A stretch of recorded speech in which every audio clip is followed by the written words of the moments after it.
Bienvenue dans cette antépénultième vidéo. Voilà, ça c'est cadeau, c'est pour les amateurs de mots compliqués dans cette avant-dernière vidéo.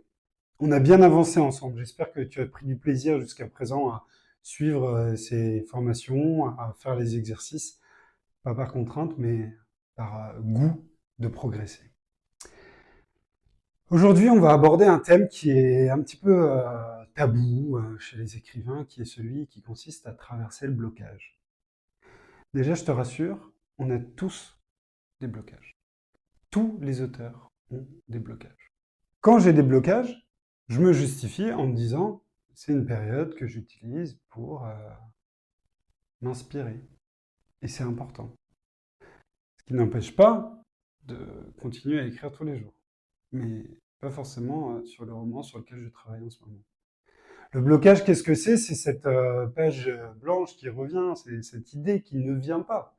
C'est toute cette difficulté qu'on a à avancer dans notre récit, alors que par mystère, par hasard, par malchance, on était inspiré la fois précédente. En fait, le blocage, c'est la recherche de la perfection. Et Marguerite Duras qui disait écrire, c'est hurler sans bruit. Elle était bien consciente de ça. Et elle était dans cette volonté de dire, si on écrit, c'est parce qu'on est des personnes qui osent prendre le temps. Et en fait, c'est là où il y a quelque chose qui doit justement se débloquer chez toi. C'est l'écriture, ça n'est pas que la production, la rentabilité, l'efficacité. Et c'est un peu en opposé avec ce que j'essaye de développer depuis le début de ces vidéos, où je donne le sentiment de devoir avoir un minimum de rendement particulier tous les jours. Ne pas écrire un jour, c'est pas grave. Ah si, c'est grave. Ça dépend ce que tu n'as pas écrit, mais il faut toujours écrire un petit peu.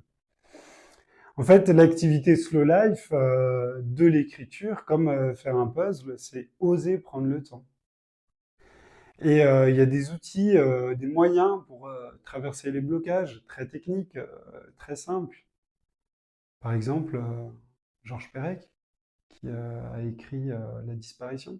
La disparition, c'est un chef-d'œuvre et c'est une volonté de répondre à ce blocage qu'est l'écriture. C'est s'imposer des contraintes. Tu peux essayer de faire ça.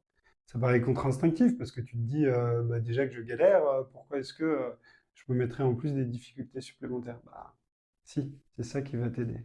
C'est justement dans l'enclos où le cheval est cerné qu'il essaye d'imaginer les possibilités de s'évader.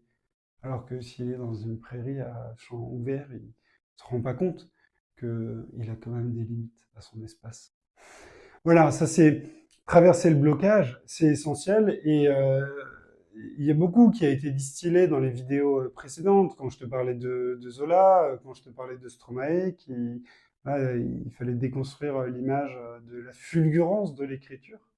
C'est le blocage, c'est ça, c'est vouloir en faire trop, vouloir être parfait, être dans le mot idéal à chaque fois, à chaque terme.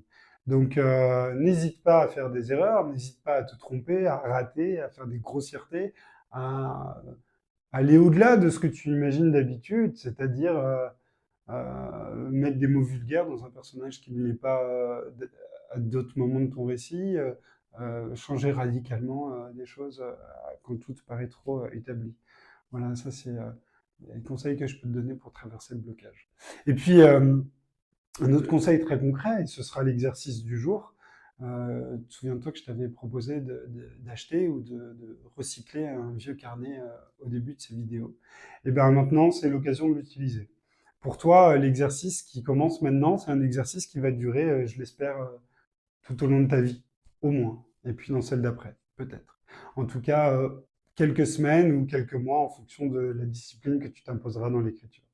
Personnellement, moi, ça fait 4 ans que j'ai commencé ce journal de bord que je tiens tous les jours. Alors évidemment, il y a un jour où parfois je suis sorti, j'ai fait une randonnée, et je suis revenu très tard et j'ai pas eu l'occasion d'écrire.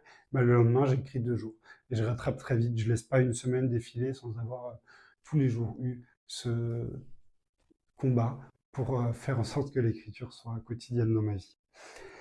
Voilà, on arrive vers la fin de ces vidéos. Il en reste deux. On va aborder le sujet de l'élagage et puis ce sera le temps de la conclusion. Avant ça, je voudrais te rappeler que si tu as l'ambition de publier un livre, si tu es plus dans une optique de chercher un éditeur, si les premiers mots que tu as commencé à écrire depuis le début de ces vidéos t'inspirent une trame pour un roman et que tu sens que tu sais pas vraiment vers où aller, mais que la matière première est vraiment intéressante, unique, parce que n'oublie pas que tout a déjà été dit, mais pas par toi. Ça, c'est essentiel. Tu as une histoire à raconter, c'est évident. Et bien, si toutes ces choses-là font que tu veux aller plus loin, vu qu'on arrive vers la fin, eh ben, je t'invite à prendre le pack premium que je propose, qui est celui d'un accompagnement personnalisé où je suis en visio avec toi, où on échange sur tes idées, sur l'avancée de ton roman et où je te fais des relectures ponctuelles sur ce que tu vis. Voilà. C'est le prolongement de quelque chose qu'on a vécu ensemble. C'est peut-être le monde qui s'ouvre après le continent qu'on a exploré tous les deux. Et puis, j'espère que ce voyage te plaît, t'a plu et te plaira puisqu'il reste encore un petit peu avec évidemment des petits bonus auxquels on ne s'attend pas. À très vite pour l'avant-dernière vidéo.